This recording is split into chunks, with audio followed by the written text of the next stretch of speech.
नमस्कार। मैं जलपाईगुड़ी मारवाड़ी बालिका विद्यालय की भारप्राप्त प्रधान शिक्षिका लक्ष्मी बागची यहाँ उपस्थित हुई हूँ संचालक के रूप में।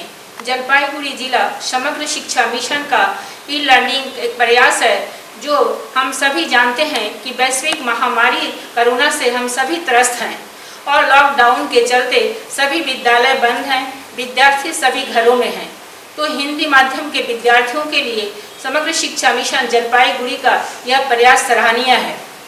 आज हमारे बीच उपस्थित हुए हैं जलपाईगुड़ी हिंदी हाई स्कूल के सम्मानीय हिंदी विषय के शिक्षक सम्मानीय श्री अजय कुमार सिंह जी और उपस्थित हुई हैं जलपाईगुड़ी मारवाड़ी बालिका विद्यालय की हिंदी विषय की सह शिक्षिका श्रीमती रीमा तिवारी जी।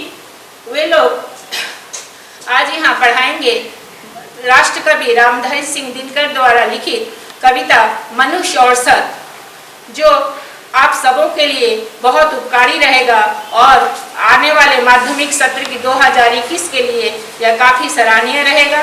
अब चलते हैं हम क्लासरूम की ओर। मैं रीमा जी से अनुरोध करती हूँ कि कृपया आप अपने विषय पर पढ़ाई जारी कीजिए।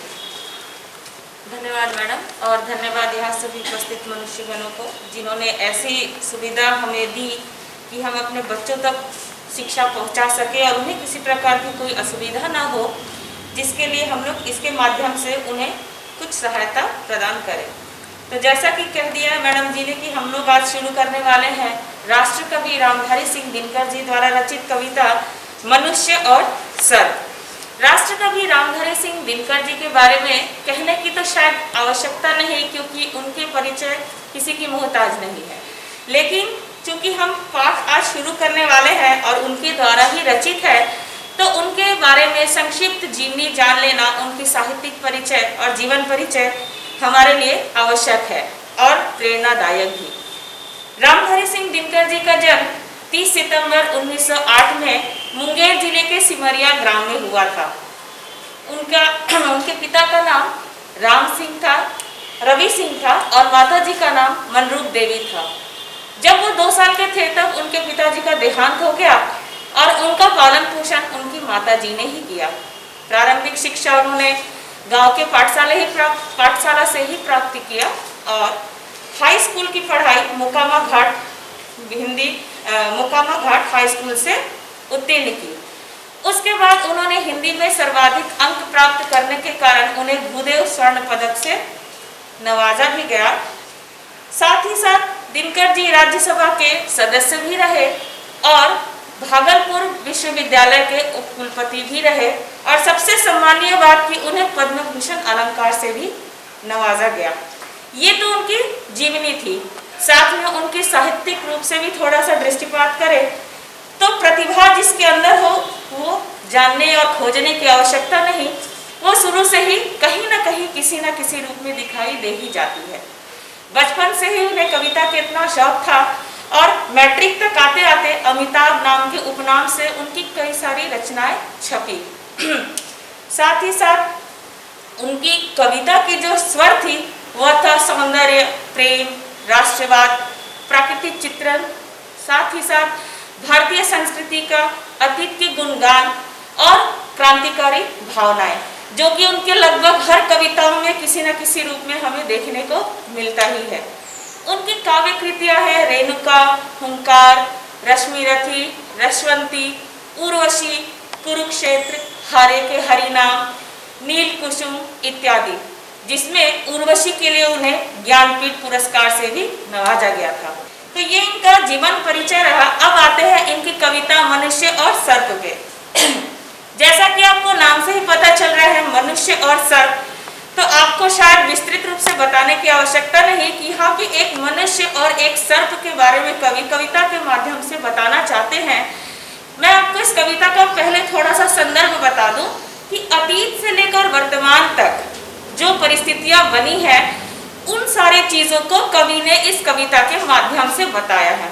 उन्होंने पृष्ठभूमि उठाया है महाभारत के युद्ध का, लेकिन महाभारत के युद्ध के साथ साथ वो यह भी बताना चाहते हैं कि अतीत से लेकर वर्तमान तक किस प्रकार सर्प जो है मनुष्य के लिए हमेशा हानिकारक ही सिद्ध हुआ है।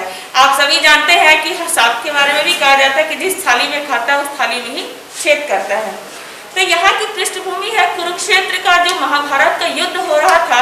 युद्ध होने के तत्पश्चात जब कर्ण और अर्जुन के बीच युद्ध चल रही है, युद्ध चलने के ही दौरान जब कर्ण अर्जुन को मारने के लिए तीर उठाते हैं यानी अपने तरकस से निकालते हैं, तो उन्हें कुछ फुफकारने की आवाज सुनाई देती है और वह क्या करते हैं, पीछे मुड़ के देखते हैं तो एक सर्प जो है वहां पे खड़ा है उनके तरकस में, और वो उससे सहायता मांग रहा है ये कहकर कि तुम ही मेरे मित्र हो और मैं भी तुम्हारा मित्र हूँ, क्योंकि अर्जुन हमारा शत्रु है और दोनों का शत्रु हम एक दूसरे के मित्र हुए।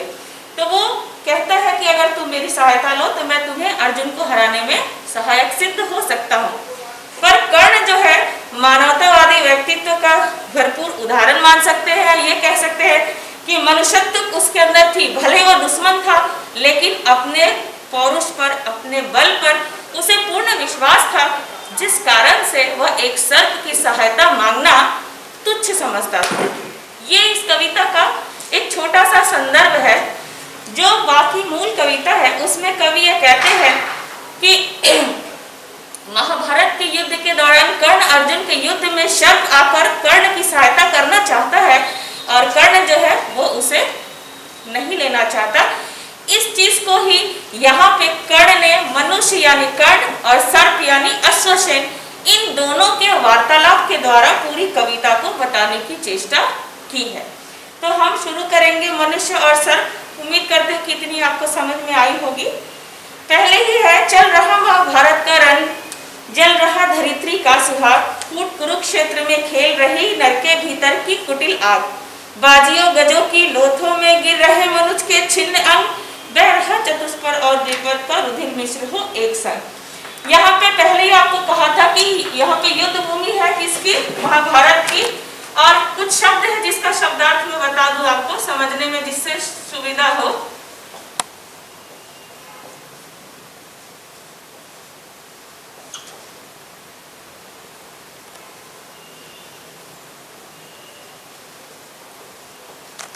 तो यहाँ पे क्या है कि महाभारत का युद्ध चल रहा है और महाभारत के युद्ध आप सभी जानते हैं कि युद्ध कभी भी लाभदायक नहीं होता है। इसका परिणाम कहीं ना कहीं से शून्य ही आता है और ये इतिहास गवाह है कि महाभारत का युद्ध कभी भी किसी के लिए सही साबित या अच्छा परिणाम लेकर साबित नहीं हुआ था।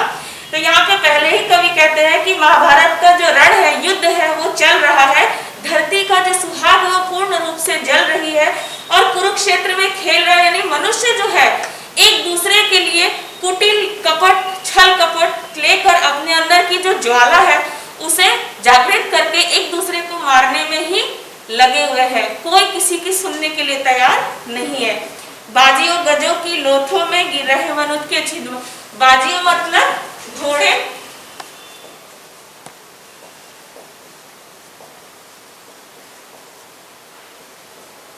गज मतलब हाथी, लोथ मतलब लाश। बाजियों मतलब घोड़े, गज मतलब हाथी, लोथ मतलब लाश। तो चारों तरफ क्या है, घोड़े हाथियों के लाश जो है वो फैले पड़े हैं और मनुष्य मतलब मनुष्य।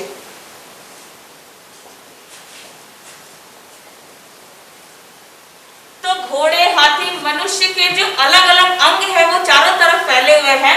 चतुष्पद मतलब चार पैर वाले, द्विपद मतलब दो पैर वाले।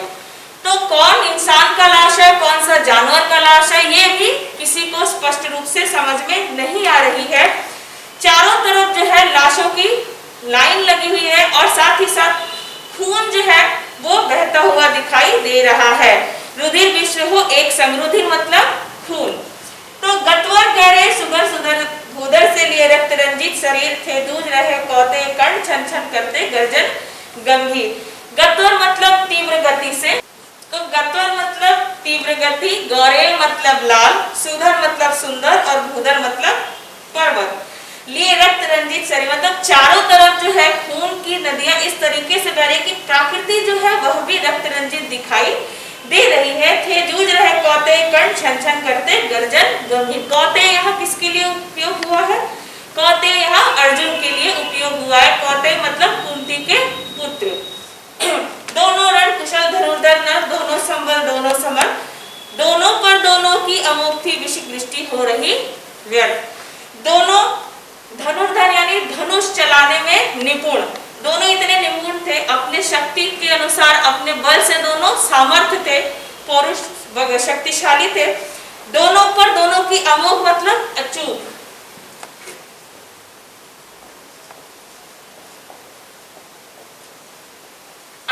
तो जब दोनों एक दूसरे के ऊपर तीर चला रहे थे तो किसी की तीर किसी के लग तो नहीं रही थी, बस दोनों आपस में टकराकर क्या कर रही थी? अग्नि की वृष्टि कर रही थी। तो दोनों शास्त्र के ज्ञाता भी थे और पूर्ण रूप से धनुर्धारी भी थे कि उनको धनुष में कोई भी हरा नहीं सकता था। इतने में सर के लिए कर्ण ने देखा जो अपना निसंग तर्कस में से फुंकार उठा कोई प्रचंड विषधर भुजंग। शर मतलब तीर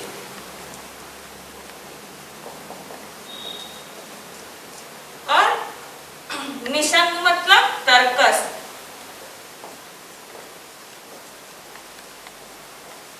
तो इतने में ही जब दोनों तीर एक दूसरे पे चला रहे हैं और चलाने के पश्चात जब अचानक से कर्ण अपने तर्कस में से तीर निकालने जाते हैं तो उन्हें किसी चीज की फुफकारने की आवाज आती है और वह जब अचानक से मुड़ के देखते हैं तो क्या देखते हैं?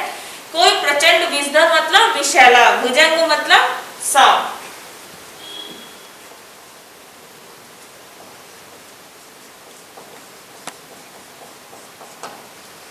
कोई विषैला सांप जो है वो फुफकार रहा था। फुफकारना सांप की विशेषता है, उसी से उसकी पहचान है। कहता कि कर्ण में अश्वसेन विस्तृत भुजंगों का स्वामी हूँ, जन से पार्थ का शत्रु परम तेरा बहुविधि हितकामी हूँ। आप सभी जानते हैं कि सांप कभी भी किसी के लिए अच्छा या किसी का साथी नहीं हो सकता।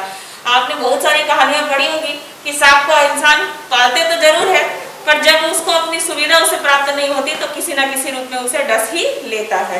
तो इस बात को कर्ण जो है वो भली भांति जानता है और इसीलिए वो कहता है कि जब अश्वसेन जब कर्ण को समझाता है या कहता है कि मैं सांपों का राजा अश्वसेन हूँ, तुम्हारा क्या हूँ? साथी बन सकता हूँ। तुम्हारा साथी होकर तुम्हारा जो दुश्मन यानी कर्ण तुम्हारा अर्जुन तुम्हारा भी दुश्मन है और अर्जुन मेरा भी दुश्मन है। तो दोनों हम आपस में मित्र बन सकते हैं, क्योंकि आपस के मित्र का शत्रु ही शत्रु हुआ। तो तुम्हारा मैं हर तरह से बहुविधि मतलब बहुत तरीके से, हितकामी मतलब हितकर अच्छा सोचने वाला हूँ। बस एक बार कर कृपा धनुष पर चढ़ शक्य तक जाने दे, इस महाशत्रु को अभी तुरंत स्पंदन में सुलाने दे। तो यहाँ पे सर्प जो है, अश्वसेन जो है, सर्पों का राजा जो है, वह कर्ण को निवेदन करता है कि तुम एक बार अपने तीर से मुझे सख्य मतलब लक्ष्य,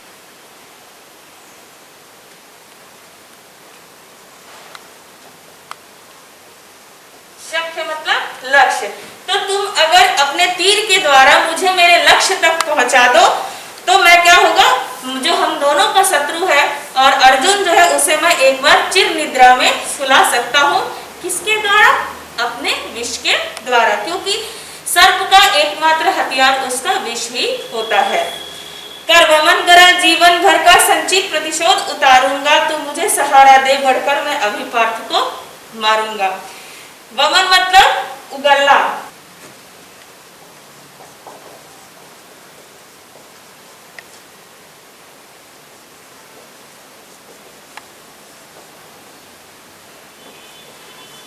तो अश्वसेन जो है वो कर्ण से सहायता मांगता है। वो कहता है कि तुम मुझे बस एक बार मेरे लक्ष्य तक यानी कर्ण के रथ तक पहुंचा दो अपने तीर की सहायता से। तो इतने दिन तक जो मैंने अपने अंदर विष को रखा हुआ है, संचित करके एक जगह जमा करके, उन सारे विष को मैं किसके पास उतार दूं? अर्जुन के शरीर में उतार दूं और मेरा जो प्रतिशोध है, मेरा जो बदला है अर्जुन से, वो क्या होगा कि मैं ले सकूंगा। जब से उसे स्पंदन में सुला के और अपनी जितनी सारी जो उसके साथ दुश्मनी है या शत्रुता है उसे मैं निकाल दूं। तुम बस अगर एक बार मेरी सहायता कर दो, एक बार मुझे सहारा दे दो, तो मैं क्या कर सकता हूँ, तुम्हारी सहायता से अर्जुन से अपनी जो दुश्मनी है, ईर्ष्या कहिए, द्वेष कहिए, उसे मैं निकाल सकता हूँ। राधे जरा हंसकर बोले, रे कुटिल बात क्या कहता है, जय का समस्त साधन नर का अपनी बाहों में रहता है। कवि ने जो पहले ही आपको मैंने कहा था कि कविता के माध्यम से ये बताने की कोशिश की है कि अतीत से लेकर वर्तमान में किस प्रकार एक सर्प जो है हमेशा कुटिलता ही अपने अंदर रखता है और कभी ना कभी उसे उगलने का जब मौका मिले तो उसे उगल के ही निकालता है। वर्तमान में भी है, तब भी जब यहाँ पे कर्ण से सहायता मांगता है तो वो यही बात कहता है कि अपने जहर को निकालकर अर्जुन को मारना चाहता है। लेकिन तब क्या होता है कि कर्ण जो है उसके सारी इच्छाओं को या ये कहे कि उसके बातों को समझकर पहले तो वो हंसता है कि इंसान चाहे कुछ भी कर ले, इंसान की दुश्मनी हो या जो भी द्वेष हो, अगर इंसान इंसान के साथ लड़ने में समर्थ है तो उसे किसी मूक प्राणी की सहायता लेने की आवश्यकता नहीं है। वो मूक प्राणी की सहायता के बिना भी जीवन के दो ही उद्देश्य, या हम जीतेंगे, जीवन नहीं सॉरी युद्ध के दो ही उद्देश्य, या जीत होगी या हार होगी। तो इस उद्देश्य को मानते हुए कर्ण जो है वो पहले ही कहता है कि तुम जो कहते हो उस बात के लिए मैं कभी भी तत्पर या तैयार नहीं हूँ। क्यों? क्योंकि जय का, जीत की समस्त साधन किसके पास है? मनुष्य के अपने बाहों में है। बाहों में कहने का तात्पर्य है कि उसके बल में है, उसकी पौरुषत्व में है, उसकी वीरता में है। किसी मूक प्राणी की सहायता लेकर हम मनुष्य को नहीं मार सकते हैं। ऐसा करना क्या होगा? अपने मनुष्यत्व को क्या करना है? कलंकित करना है। आज वर्तमान में हम क्या करते हैं कि अपने स्वार्थ की सिद्धि के लिए किसी सजीव या निर्जीव तो नहीं, सजीव में ही मूक प्राणी या बोलने वाले प्राणी को, जहाँ पर जिस चीज की उपयोगिता न भी हो पर अपने स्वार्थ की सिद्धि के लिए हम उसकी उपयोगिता करने से जरा भी नहीं हिचकते। तो इसके माध्यम से कवि ने यही कहा है कि मनुष्य अगर उस मूक प्राणी की सहायता लेता है तो उसकी सहायता लेने से वो उस क्षण भर के लिए जीत तो हासिल करेगा, लेकिन कभी न कभी वो अपने पूरे मनुष्यत्व को कलंकित करके रख देगा। क्योंकि इस जन्म के बाद अगले जन्म पीढ़ी दर पीढ़ी हम क्या होंगे? कलंकित होके रह जाएंगे। तो उस कलंक को मिटाना चाहता है और अपने ऊपर ना पड़े, जिसके कारण वो चाहता है कि अपने बल पर, अपने पौरुषत्व पर, अपने ऊपर विश्वास रख के कर्ण उसे समझाता है या कहता है कि मनुष्य के साथ अगर मनुष्य युद्ध करेगा तो या उसकी हार होगी या उसकी जीत होगी। इन दोनों में से जो भी मुझे मिलेगा मैं लेने के लिए तैयार हूँ, लेकिन एक सर्प की सहायता से अगर मैं अर्जुन को मारता हूँ तो इससे मेरे मनुष्यत्व या आने वाली पीढ़ी को भी मैं कलंकित करूँगा, जो कि मैं कभी भी नहीं चाहता हूँ। अब मेरे बाद अजय सर शुरू। धन्यवाद मैडम आपको। कृपया आप बताइए कि माध्यमिक आने वाले माध्यमिक सत्र 2021 में इस जितना आपने पढ़ाया उस पर किस तरह का प्रश्न रह सकता है, चाहे यह संक्षिप्त हो या वस्तुनिष्ठ हो, कृपया आप जरा बताएं विद्यार्थियों को।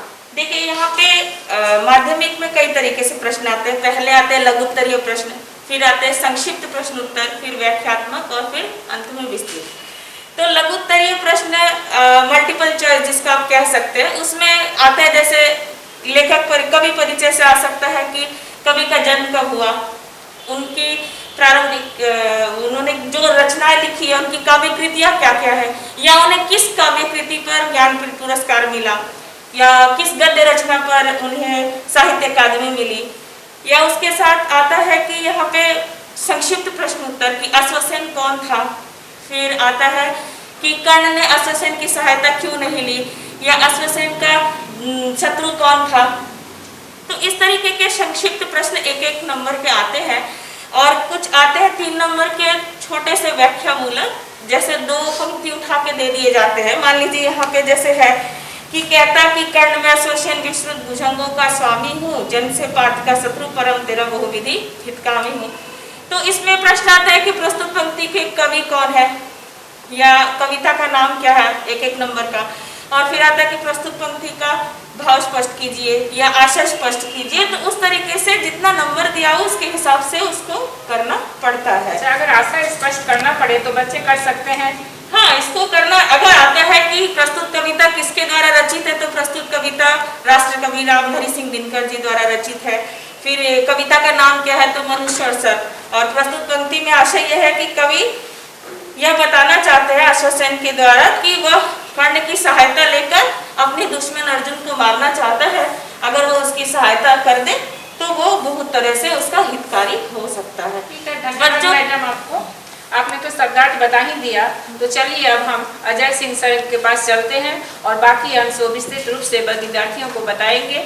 और मैं सर बताने के बाद मैं सर से अनुरोध करूंगी कि इसमें जो व्याकरण है कृपया आप उसका भी उल्लेख कर कीजिए विद्यार्थियों की सुविधा के लिए। तो जैसे कि बताएं कि रीमा मैडम इस कविता के प्रारंभ की जो पंक्तियां हैं उन पंक्तियों को बहुत ही अच्छी तरह से उन्होंने समझाया। अर्जुन जिन्हें पार्थ की उपाधि भी दी गई है, पात्र इस कविता के भिन्न भिन्न नामों से जाने जाते हैं। आगे हम पढ़ाएंगे कि कैसे अर्जुन को प्रतिबल या प्रतिभट के रूप में कर्ण संबोधित करते हैं, कभी कभी पार्थ के रूप में संबोधित करते हैं। तो अभी तक हम लोगों ने देखा कि मैडम ने जो बताया कि रामधारी सिंह दिनकर पहले ऐसे भारतीय राष्ट्रीय सांस्कृतिक काव्यधारा के कवि हैं जिन्होंने राष्ट्रीयता बोध या कहें कि मानवता बोध या कहें कि मनुष्य के उन भीतरी भावों को हम लोगों के सामने ला करके खड़ा कर दिए हैं कि युद्ध जो है वह आवश्यक नहीं है। अब जो हम पढ़ाएंगे, अब जो हम आगे स्टेंजा पढ़ाएंगे, उस स्टेंजा में हम लोग देखेंगे कि किस तरह से पांडव के अर्जुन बहुत ही वीर धनुषधर हैं। एक तरह से कहें तो धनुष विद्या में बहुत ही प्रांगत हासिल है, उनको निपुण हैं और उन्हीं का सामना कर्ण से होगा।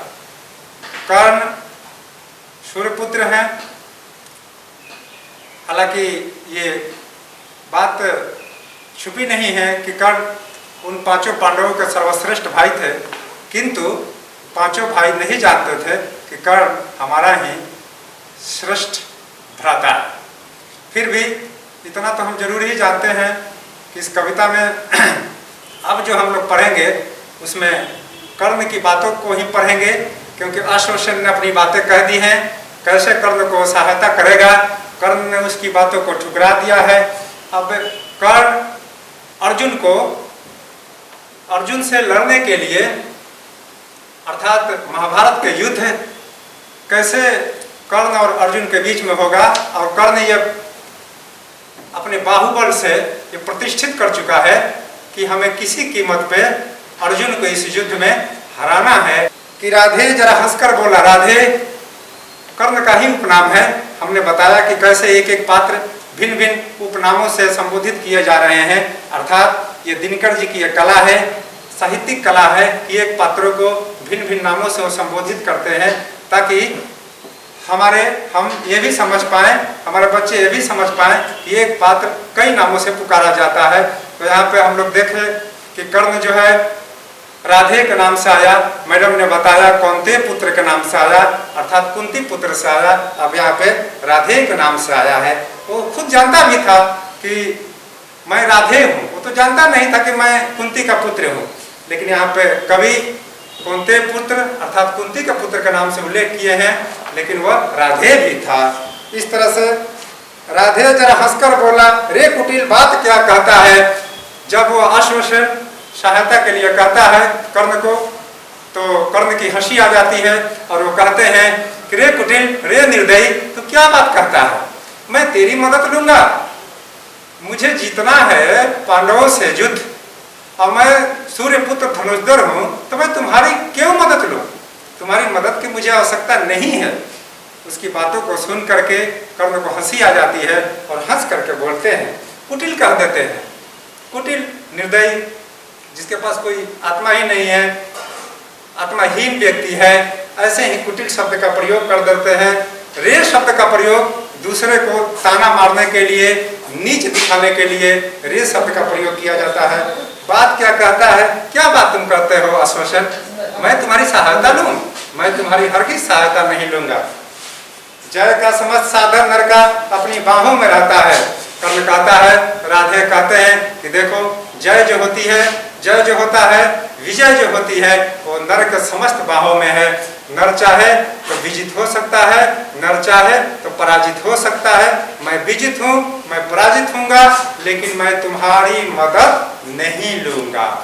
तो बच्चों यहाँ तक क्लियर हो गया कैसे हम लोगों ने जाना कि दृढ़ प्रतिज्ञा किए हैं कर्ण कि मैं तुम्हारी सहायता अर्थात सर्प की सहायता मैं नहीं लूंगा। क्यों? क्योंकि मैं अपने भुजबल से, मैं अपने पौरुष से इस युद्ध को जीतूंगा और अपने मित्र दुर्योधन को जिताऊंगा इस महाभारत के युद्ध में, अर्थात जो कौरव पांडव के युद्ध के नाम से जाना जाता है। उस पर भी सांपों से मिलकर मैं मनुष्य युद्ध करूं, जीवन भर जो निष्ठा पाली उसे आचरण विरुद्ध करूं। कहते हैं कि मुझे जीतने के लिए सांप से मिलना पड़ेगा। हाय कैसी नियति है, मैं इस युद्ध को जीतूंगा। मैं कौरव की तरफ से लड़ रहा हूं और इस युद्ध को जीतने के लिए मुझे तुम्हारे जैसे सर्प की सहायता लेनी पड़ेगी। नहीं, कदापि ऐसा नहीं हो सकता है। मैं किसी सर्प की सहायता लेने वाला नहीं हूं, मैं तुम्हारी सहायता नहीं लूंगा। और तुम्हारी सहायता ले करके मैं मनुष्य जीते, मनुष्य युद्ध करे, ऐसा तो हो ही नहीं सकता है। तुम्हारी अगर मुझे सहायता लेनी पड़ती तो मैं क्या तुम्हें युद्ध लड़ लेता, लेकिन यहाँ पे तो मनुष्य की युद्ध हो रहा है। यहाँ पे एक तरफ अर्जुन है धनुषधारी, तो दूसरी तरफ मैं भी हूँ, अर्थात पार्थ भी है, राघव भी है, अर्थात कृष्ण का विश्वासी पात्र अर्जुन है, तो यहाँ पे सूर्यपुत्र कर्ण है। कुल मिलाकर हम लोगों ने देखा कि कौरव और पांडव के बीच जो है ये महाभारत के युद्ध की घटना पर ही आधारित यह चैप्टर मनुष्य और सर्प है। जीवन भर जो निष्ठा पाली उसे आचरण विरुद्ध करूं। हमने जीवन भर जो निष्ठा पाई है, क्या निष्ठा पाई है? कर्ण ने निष्ठा पाया है कि हम सूर्यपुत्र हैं, हम कर्ण हैं, हमें कोई हरा नहीं सकता है, हम अंगराज हैं, अर्थात एक अंग, बंग, कौशल, अयोध्या, ये सब अलग अलग राज्य से तब समय के ऐसे ही अंगराज की उपाधि उनको मिली हुई थी और वो अंगराज होकर के वो सहायता लेंगे। एक राज्य के राजा अगर किसी सर्प से सहायता लेता है तो राजा के लिए सम्मान की बात नहीं है बच्चों। इसीलिए कर्ण कहता है कि मुझे तुम्हारी सहायता नहीं चाहिए, मैं अकेले ही काफी हूं, मैं अर्जुन से अकेले ही लड़ूंगा। तेरी सहायता से जय हो, मैं अनायास पा जाऊंगा आने वाली मानवता को, लेकिन क्या मुख दिखलाऊंगा। कहता है कि अगर तेरी सहायता मैं ले लूं तो ले सकता हूं, लेकिन तेरी सहायता लेने में मुझे कोई दिक्कत नहीं है सर, तुम्हारी सहायता मैं ले सकता हूं, लेकिन एक बात तुम ध्यान से सोचो, मेरी तरफ अगर तुम ध्यान से सोचो कि मैं आने वाली पीढ़ियों को, आने वाली मानवता को, आने वाले उन पुरुषों को, बच्चों को जो इतिहास पढ़ेंगे उनको हम क्या मुंह दिखा पाएंगे कि कौरव ने पांडव के विरुद्ध युद्ध लड़ करके और सांप की सहायता लेकर के युद्ध जीता है, तो ये मेरे लिए कर्णपुत्र होकर के भी ये धिक्कार होगा, अर्थात ये मेरे लिए सही नहीं होगा कि मैं एक सूर्यपुत्र होकर के भी सांप की सहायता लेकर के और युद्ध को जीतूं। इसीलिए मैं ऐसा कतई नहीं कर सकता कि आने वाले पीढ़ियों के लिए मैं अभिशाप बनूं। क्लियर इतना दूर तक? अब मैं आगे बढ़ता हूं। संसार कहेगा जीवन का सब सुकृत कर्म ने छाड़ किया, प्रति भटके बध के लिए सबका पापी ने सहाय लिया। कहता है कि ये काम हम कभी कर ही नहीं सकते हैं, संसार के रूप में हम दोषी नहीं बनेंगे। हम अंगराज कर्ण हैं, हम सूर्यपुत्र कर्ण हैं, हम राधे हैं, हम कौंतेय पुत्र हैं, हम कभी भी तुम्हारी सहायता नहीं लेंगे। संसार क्या कहेगा आने वाले दिनों में? संसार हमें ऐसे उपाधि से सम्मानित करेगा जो तुम्हारे कान फट जाएंगे, तुम लोग सुन नहीं सकते हो। इसीलिए उन सब बातों को मैं ध्यान न दे करके संसार के सामने हम ऐसी कोई चुनौती नहीं रखता हूं या कोई ऐसा शर्मिंदगी नहीं रखूंगा जिससे आने वाले दिनों में हमें प्रताड़ित करे या हमें अपशब्द कहे, ऐसा मैं नहीं कर सकता हूं। जीवन का सब सुकृत कर्ण ने छाड़ किया। जितने जीवन भर की कमाई थी, जितनी उपलब्धियां थी, जितने हमारे मान सम्मान थे सब हम छाड़ कर दिए, सब हम त्याग दिए, और त्याग करके और एक सांप के साथ एक सर्प की मदद लेकर के हम युद्ध लड़ रहे हैं, युद्ध जीतेंगे, ऐसा कभी नहीं होगा। प्रतिभट के वध के लिए सर्प का पापी ने सहाय लिया। प्रतिभट हमने बताया था कि प्रतिबल प्रतिभट ये जो शब्द आएंगे पाठ ये अर्जुन के लिए आए हैं। कहता है कि हम अपने प्रतिद्वंदी के लिए, अपने दुश्मन के लिए युद्ध में लड़ने के लिए सहायता लेंगे तुमसे, हम पापी कहलाएंगे? नहीं, ऐसा कदापि नहीं होगा सर, मैं तुम्हारी मदद नहीं लूंगा। रे अश्वसन, तेरे अनेक वंशज है छिपे नरों में भी। रे अश्वसन का मतलब मैंने बताया कि रे जो है एक बहुत निम्न से निम्न शब्द है। अगर किसी को अपमानजनक दृष्टि से बोलना होता है, हमें या संबोधन करना पड़ता है, तो हम उसको रे शब्द प्रयोग करते हैं। तो कर्ण यहाँ पे अश्वसन को रे अश्वसन कहते हैं, अर्थात उसको अपनी कोटि में ही नहीं समझते हैं, अपने लेवल के तो बात ही अलग है, स्तर की तो बात ही अलग है, एकदम नीच से नीच समझते हैं। और इसीलिए कहते हैं कि तेरे अनेक वंशज है छिपे नरों में भी। तुम क्या जानते हो कि तुम अकेले हो? तुम अकेले नहीं हो, बहुत सारे वंशज जो है जो नर के रूप में भी विद्यमान है। इसीलिए तुम आए हो मेरी मदद करने के लिए, मैं तुम्हारी मदद नहीं करूंगा, क्योंकि यह युद्ध जो है यह किसी जीव जंतु का युद्ध नहीं है, यह युद्ध जो है मनुष्य और मनुष्य का युद्ध है, दो क्षत्रियों का युद्ध है, दो धनुर्धरों का युद्ध है। इसीलिए इस युद्ध में मैं स्वयं लड़ूंगा और अर्जुन को पराजित करूंगा। सीमित वन में ही नहीं बहुत बसते पुरग्राम घरों में भी। क्या तुम समझते हो कि तुम एक जगह सीमित जगहों में ही बसते हो, जंगल झाड़ों में ही रहते हो? नहीं, ऐसे बहुत सारे पुरग्राम और ग्राम है जहाँ पे तुम्हारे वंशज पाए जाते हैं। इसीलिए मैं तुम्हारी मदद नहीं ले सकता हूँ। ये नरभुजंग मानवता का पथ कठिन बहुत कर देते हैं। प्रतिबल के वध के लिए नीच सहाय सर्प का लेते हैं। कहते हैं कि वो नर कैसा नर होगा, वह मनुष्य कैसा मनुष्य होगा, अर्थात कर्ण कह रहे हैं कि वह मनुष्य कैसा मनुष्य होगा जो एक सर्प की सहायता लेगा युद्ध जीतने के लिए। ये मेरे लिए संभव नहीं है, ऐसा मैं कर ही नहीं सकता, ऐसा तो करने का मेरी आत्मा ही गुआ नहीं करती है।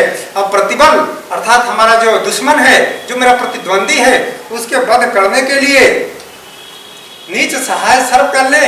ऐसे ही तुम्हारे जैसे नीच सर्प की मैं मदद नहीं लूंगा। अर्थात हम अपने प्रतिद्वंदी को युद्ध में हराने के लिए तुम्हारे जैसे नीच सर्प की सहायता मैं कदापि नहीं लूंगा। ऐसा न हो कि इन सांपों में मेरा भी उज्जवल नाम चढ़े, पाकर मेरा आदर्श पुरुष नरता का यह पाप बढ़े। ऐसा नहीं समझना है कि इन सांपों में भी मेरा उज्जवल भाव सब बढ़ जाए, मेरी प्रतिष्ठा बढ़ जाए, मैं सहायता करके आगे बढ़ जाऊं, ऐसा मैं होने नहीं दूंगा। अर्थात तुम्हारी मैं मदद कभी लेने वाला नहीं हूं, मैं तो ले ही नहीं सकता। तुम जहां से आए हो वहीं पर जाओ, मैं पार्थ से लड़ने के लिए, अर्जुन से लड़ने के लिए मैं खुद तैयार हूँ, मैं खुद लड़ूंगा। मनुष्य से लड़ेगा, किसी जीव जंतु की इसमें सहायता की जरूरत नहीं है। मैंने जीव जंतु इसलिए बताया कि सर्प जो है मनुष्य नहीं है, लेकिन मानव के रूप में आया था मदद करने के लिए, लेकिन वो इसकी मदद लेने के लिए इनकार कर देते हैं। कर्ण के अपने भुजबल पर, अपने पौरुष पर, अपनी वीरता पर इतना विश्वास है कि उन्हें किसी की मदद लेने की जरूरत नहीं है। उनकी इसी विश्वास के चलते दुर्योधन ने उनको एक अपने अधीन एक राज अंग का उनको राजा बना दिया था, और इसीलिए कर्ण अंगराज के नाम से हमेशा जाने गए इतिहास में, हमेशा पहचाने गए इतिहास में। तो जो एक राज्य का राजा हो वो कतई किसी दूसरे से मदद नहीं ले सकता है, और मनुष्य तो ले ही नहीं सकता है। जीवों की बात तो इससे परे है, समझ ही सकते हो तुम लोग। अर्जुन है मेरा शत्रु किंतु वह सर्प नहीं, नर ही तो है। अंत में कहीं देते हैं कि जानते हो अश्वसेन मेरा शत्रु कौन है? मेरा शत्रु एक है और उसका नाम है अर्जुन। एक ही है मेरा शत्रु जिसका नाम है अर्जुन, और मैंने यह शपथ ली है कि मैं अर्जुन को वीर गति को प्राप्त, मतलब अर्जुन को युद्ध में हराऊंगा। अर्जुन को युद्ध में हरा करके मैं कौरवों की ओर से दुर्योधन को इस युद्ध भूमि में अर्थात महाभारत की युद्ध में हम उसको विजय दिलाएंगे। अर्जुन है मेरा शत्रु किंतु वह सर्प नहीं, नर ही तो है। अर्जुन मेरा शत्रु है, वो मनुष्य है, वो सर्प नहीं है। वो क्या है? नर है, मनुष्य है, इंसान ही तो है, आदमी ही तो है। संघर्ष सनातन नहीं, शत्रुता इस जीवन भर ही होते हैं। क्या तुम जानते हो संघर्ष क्या है? सनातन क्या है? सनातन युगों युगों से चली आ रही है प्रथा। मनुष्य ही लड़ता है युद्ध में, एक वीर गति को प्राप्त होता है, एक जीतता है, एक हारता है, लेकिन मनुष्य में ही युद्ध होता है।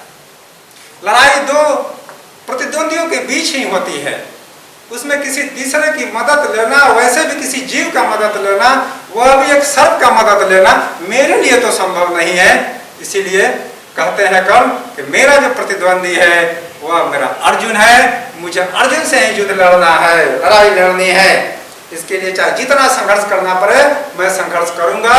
और ये तो परंपरा चली आ रही है कि युगों युगों से परंपरा चली आ रही है, सनातन युगों से चली आ रही है कि लड़ाई हुई है और उस लड़ाई में एक पक्ष जीता है, एक पक्ष हारा है, अर्थात एक की जीत हुई है, एक की हार हुई है। अगला जीवन इसीलिए किस लिए भला, तब हो द्वेषांत बिगाड़ू मैं, सांपों की जाकर शरण, सर्प बन के मनुष्य को मारू मैं। कहता है कि मेरा अगला जीवन, आने वाला जीवन ये किस काम का रहेगा? तुम ही बताओ अश्वसेन कि मेरा आने वाला जीवन किस काम के लिए रहेगा कि मैं तुम्हारे जैसे एक जीव से, सर्प से सहायता लूं और सहायता लेकर के मैं इस युद्ध को जीतूं। ये मेरे लिए संभव ही नहीं है। भला एक शब्द है जहाँ पर क्वेश्चन मार्क लगता है, प्रश्नवाचक लगता है, ऐसा तो हो ही नहीं सकता है। भला कैसे हम करें? हो ही नहीं सकता है, असंभव। तब हो द्वेषांत बिगाड़ू में, कहता है कि जो द्वेष जो अंध, यानी जो द्वंद्व है, एक दूसरे में ईर्ष्या है। किसके में ईर्ष्या थी? अर्जुन और कर्ण में ईर्ष्या थी। भला मैं सहायता ले सकता हूँ? नहीं, कभी नहीं। सांपों की जाकर शरण, सर्प बन के मनुष्य को मारूं, मैं सांप बन करके, सांप से सहायता लेकर के क्यों मैं मनुष्य को मारूं? ऐसा कदापि नहीं हो सकता है, नहीं होगा। जा भाग, अंत में कर्ण कहता है अश्वसेन को कि जा भाग यहाँ से, मैं तुम्हारी मदद नहीं लूंगा, हट जा यहाँ से, चले जा। मनुष्य का सहज शत्रु, मित्रता न मेरी पा सका। तुम मनुष्य का सहज शत्रु है, तुम मेरी मित्रता नहीं पा सकता, मैं क्या तेरी मदद लूंगा? कदापि नहीं। तुम चले जाओ यहाँ से, जाओ, भागो। यानी उसको दुत्कार देते हैं, उसको तिरस्कार देते हैं कर्ण, सर्प को, अश्वसेन को, कहते हैं कि जाओ भागो, मैं तुम्हारी मदद नहीं लूंगा, मैं किसी हेतु भी यह कलंक अपने पर नहीं लगा सकता। तुम मुझे क्षमा करना, मैं ये कलंक आने वाले पीढ़ियों में, मानवता में, ये कलंक मैं अपने माथे पर नहीं लगाऊंगा कि कर्ण अर्जुन को पराजित करने के लिए, अर्थात कौरव पांडव के इस महाभारत के युद्ध में कर्ण ने अश्वसेन नामक एक सर्प की सहायता ली। ये कदापि मेरे लिए संभव नहीं है। तुम जाओ यहाँ से, भागो, मैं तुम्हारी सहायता नहीं लूंगा। ये रहा बच्चों आज के इस पाठ का सारांश। तो कुल मिलाकर के रामधारी सिंह दिनकर जी जो एक राष्ट्रवादी भारतीय सांस्कृतिक काव्यधारा के सर्वश्रेष्ठ कवि हैं, जिन्होंने इस कविता के माध्यम से उन्होंने एक सर्प जैसे जीव और एक मनुष्य दोनों के बीच के विरोधाभास को स्पष्ट करते हुए पूर्ण रूप से कर्ण के इस कविता में ही बल देते हुए, कर्ण की बातों पर ज्यादा बल देते हुए कि मानवता के लिए कर्ण की बातें, आने वाली पीढ़ी के लिए कर्ण की बातें बहुत ही जरूरी और महत्वपूर्ण है। इसीलिए मैं तुम्हारी सहायता नहीं लूंगा। भले ही कर्ण जो है अर्थात कौरव जो है महाभारत के युद्ध में हार जाता है, पांडव की जीत होती है, लेकिन कर्ण हार करके भी, हारने के बावजूद या हार जाता है लेकिन किसी की मदद नहीं लेता है। अच्छा देखो बच्चों, हम इस पाठ पर आधारित कुछ व्याकरण को यहाँ पे मैं ब्लैक बोर्ड पर श्यामपट पर मैं लिखा हूँ। जैसे तुम लोग देख सकते हो यहाँ पे ये जो है समास विग्रह है, 3 कलम हमने बनाए हैं, एक संधि की कलम है और एक जो है उपसर्ग या प्रत्यय की कलम है। सब यहाँ पर हम देखेंगे इस पाठ में वैसे तो बहुत सारे समास, संधि, उपसर्ग, प्रत्यय आ रहे हैं, लेकिन उनमें से कुछ महत्वपूर्ण जो है जो परीक्षा के लिहाज से महत्वपूर्ण है, इसीलिए मैं उन्हीं सबको यहाँ पे बता रहा हूँ। जैसे कि पहले अगर हम समास विग्रह पर ध्यान दें तो समास विग्रह का मतलब समास तोड़ने की क्रिया को विग्रह कहते हैं। विग्रह का मतलब होता है तोड़ना। तो यहाँ पे हम देखेंगे कि महाभारत एक शब्द जो हम लोग आया था इस पाठ में, पहले ही वाक्य में है दूसरा शब्द, तो महाभारत है, तो महाभारत को अगर हम समास विग्रह करेंगे तो यहाँ पे यह समास हो जाएगा कर्मधारय, क्योंकि भारत जो है विशेष है, और विशेषण है और विशेष इसमें महा है, तो इसीलिए महाभारत जो है कर्मधारय समास होगा, क्योंकि जिस पद में विशेषण और विशेष हो उसे कर्मधारय समास कहते हैं। उसी तरह से रक्त रंजित एक शब्द है, बीच में हम हाइफन देख रहे हैं, तो रक्त रंजित का मतलब हुआ खूनों से लथपथ, यानी खूनों से सराबोर, यानी खून से सना हुआ, अर्थात रक्त रंजित। तो ये रक्त से रंजित हो जाएगा इसका समास विग्रह, ठीक है। उसी तरह से रण कुशल, रण मतलब रण तुम लोग जानते हो, जैसे कि अभी हम लोगों ने पढ़ाया, रण माने लड़ाई के मैदान, समर युद्ध स्थल, और कुशल माने जो कुशलता से उस रण में युद्ध करे उसे रण कुशल कहते हैं। तो यहाँ पे रण के कुशल हो सकता है इसका समास विग्रह, यानी रण के जो कुशल हैं, यानी रण में जो युद्ध करने में कुशल हैं, ये भी इसका समास हो सकता है। वैसे भी तुम लोग लिख सकते हो, नंबर नहीं कटेगा। अब है महाशत्रु, ठीक इसी तरह से महाभारत की तरह महाशत्रु होगा।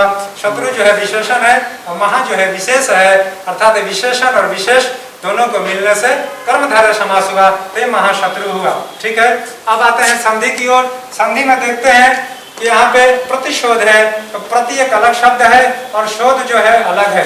प्रति अव्यय है, जिसको तोड़ने से कोई शब्द नहीं निकलेगा, ये खंडित हो जाएगा। और शोध मतलब होता है बदला, बदला लेना को शोध कहते हैं। तो प्रति जोर शोध यानी प्रतिशोध, अर्थात यह जो है स्वर संधि हुई, स्वर संधि हुई, ठीक। उसी तरह से प्रतिबल, प्रति का ही है, बल मतलब वीरता, शक्ति का उपासक है, इसीलिए यहाँ पर भी प्रति जोर बल अर्थात स्वर संधि। तो ये संधि दो हो गए।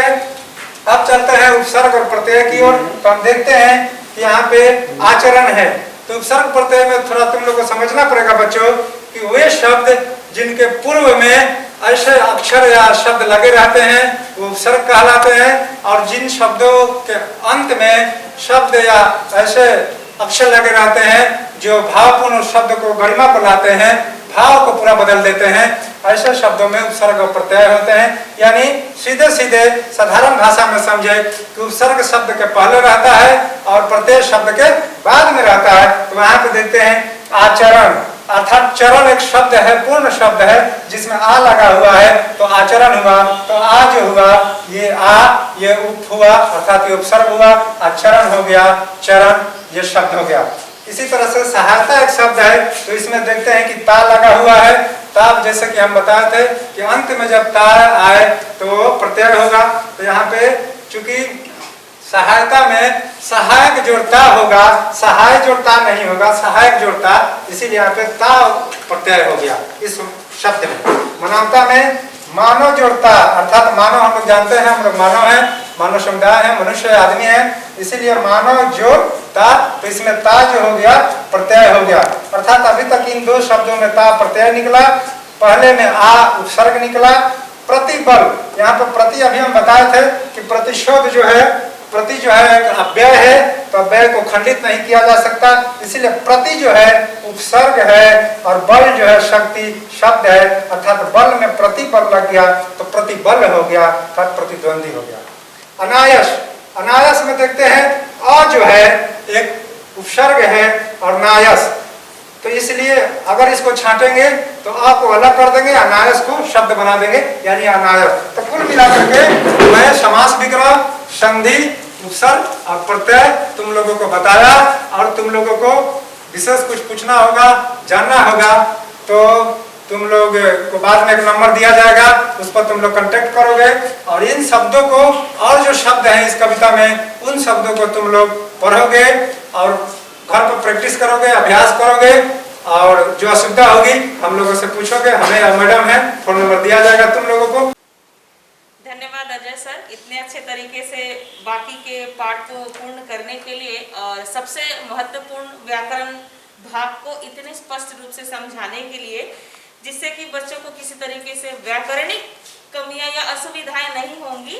और इस पाठ से संबंधित जो थोड़े बहुत प्रश्न हैं जो आ सकते हैं या किस तरीके के प्रश्न आते हैं परीक्षा में, तो उसे मैं बोर्ड पे उतार देती हूँ, आप लोग उसे कृपया उतार लीजिए और उतारने के पश्चात उन सबको आप लोग घर पे अपने शब्दों में कोशिश कीजिए कि जितना लिख सके, ताकि आपको भी समझ में आएगा कि वो कितना आपने समझा है, कितना आपको अच्छे से समझ में आया है, और स्कूल खुलने के पश्चात आप लोग हमें दिखा सकते हैं।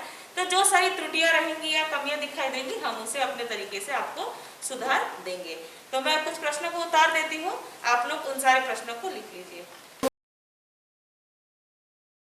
धन्यवाद सर और मैडम, आपके पढ़ाने से लगा मनुष्य और सर कविता के माध्यम से भारत के राष्ट्र कवि स्वर्गीय रामधारी सिंह दिनकर जैसे उतर के आ गए हों, और भारतीय जनता के मानस पटल पर रामधारी सिंह दिनकर हमेशा छाए थे, छाए हैं और छाए रहेंगे। मेरे प्यारे विद्यार्थियों, आप सबों को ये हिंदी की क्लास यहीं समाप्त हो गई, और जो मैडम और सर पढ़ाए हैं उनका कॉन्टैक्ट नंबर आप लोगों को दे दिया जाएगा। अगर आवश्यकता पड़े तो आप लोग उनसे संपर्क कीजिएगा। कोविड जैसी महामारी से निपटने के लिए आप घर में रहें, अपने अभिभावकों के साथ सुरक्षित रहें, बार बार साबुन से हाथ धोएं और मास्क का प्रयोग करें। धन्यवाद।